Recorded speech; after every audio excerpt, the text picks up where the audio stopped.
Friends, welcome to খেল দুনিয়া। East বেঙ্গলকে 5 গোল দিল মোহনবাগান। কিছুদিন আগেই ডার্বিতে 3 গোলে এগিয়ে থাকার পরেও কিন্তু 5 গোল দিতে পারেনি মোহনবাগান, সেই আক্ষেপটা মোহনবাগান সমর্থকদের ছিলই। তো আজকের কিন্তু আরএফডিএল এর ম্যাচে সেই আক্ষেপ মিটিয়ে দিল মোহনবাগানের ছোটরা। তো তারা কিন্তু ইস্ট বেঙ্গলকে 5-1 গোলের ব্যবধানে হারিয়ে দিয়েছে। তো ম্যাচে কিন্তু প্রথম 5টা গোলই মোহনবাগান করেছে এবং দুর্দান্ত আজকের ম্যাচে পারফরমেন্স করেছে মোহনবাগান। এবং এই ম্যাচটা নিয়ে কিন্তু অনেক উত্তেজনা ছিল, কারণ এই ছোটদের ম্যাচ হলেও এই ম্যাচ দেখতে হাজির ছিল প্রচুর সমর্থক মোহনবাগান এবং ইস্ট বেঙ্গলের। তো সেই ম্যাচে মোহনবাগান কিন্তু শুরু থেকেই একদম দাপট দেখিয়েছে। ম্যাচের 23 মিনিট নাগাদ কিন্তু শিবাজিতের গোলে এগিয়ে যায় মোহনবাগান। তারপর কিন্তু টাইসন 43 মিনিটের মাথায় গোল করে, 48 মিনিটের মাথায় সুয়ের ব্যবধান বাড়ায় 3-0 করে এবং 67 মিনিটের মাথায় সুয়েরই আবার 4-0 করে এবং শেষ গোলটা কিন্তু দীপেন্দু করে দিয়ে চলে যায় এবং একেবারে শেষ মুহূর্তে ইস্টবেঙ্গল একটা গোল শোধ করে। তো সব মিলিয়ে 5-1 গোলের ব্যবধান হয়।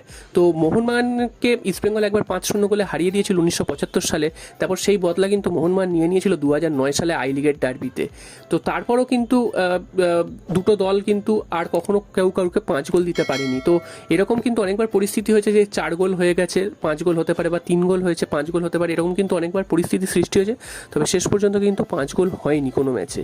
তো এই ম্যাচে এসে কিন্তু সেই রেকর্ডটা ভেঙে দিল, 5 গোল দিল মোহনবাগান ইস্টবেঙ্গলকে।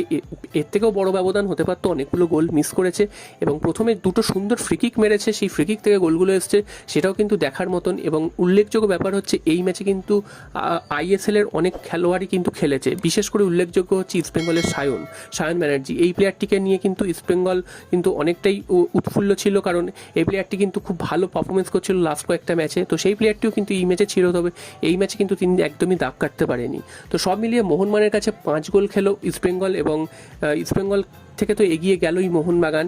এবং এই ম্যাচে কিন্তু বাকি যারা গোল করেছে তারাও কিন্তু খুব ভালো পারফরমেন্স করেছে বলা যায়। সুয়েল তিনিও আইএসএলে খেলেন এবং কলকাতা লিগেও তিনি তার যাত্রী নিয়েছেন।